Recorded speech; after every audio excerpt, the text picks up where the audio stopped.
Hi, in this lesson we're going to take a look at some more advanced sharing options here in OneDrive. By default, OneDrive sharing is pretty unrestrictive.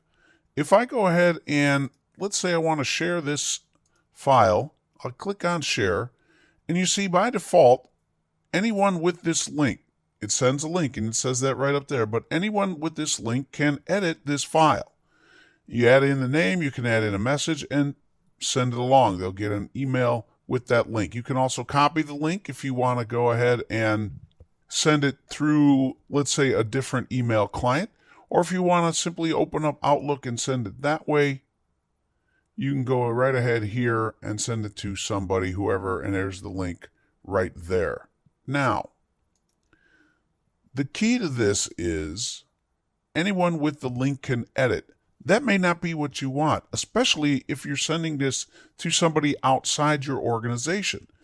If you want to control this, you have to click. You see that little caret there, that little arrow? If we click there, this opens up, the link settings open up, and we have a lot more options. And see here, this is the big key right here, allow editing. Right now, we're allowing anybody with this link to edit. If I uncheck that, I suddenly have a whole nother world of options that I can go ahead and explore. Now, if I don't want people to edit, people in elevator skills with this link, I can apply that to this document so anybody with that link won't be able to edit. I can restrict access to people who already have access. If I apply this now, people who I've already given access to, they may have had editing access previously, but if I apply this, they won't anymore.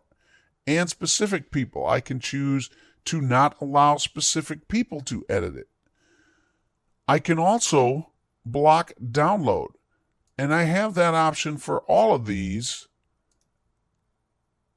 except people with existing access, as long as I have allow editing turned off. If I have allow editing turned on, I don't have the option to block the download.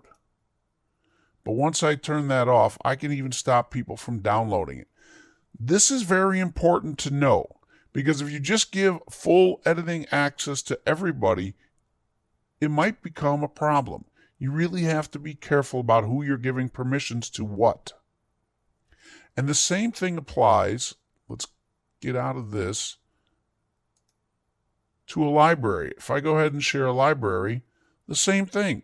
Anyone with this link can edit that library. But again, if I click on that little arrow, I can stop allowing people to edit. Now, something else that you can do with either files or folders, look down here. You can set an expiration date. You can set a link to expire. If you only want to give people access to this document for 1 week or this folder for 1 week, you can set an expiration date. You simply click here and set that date.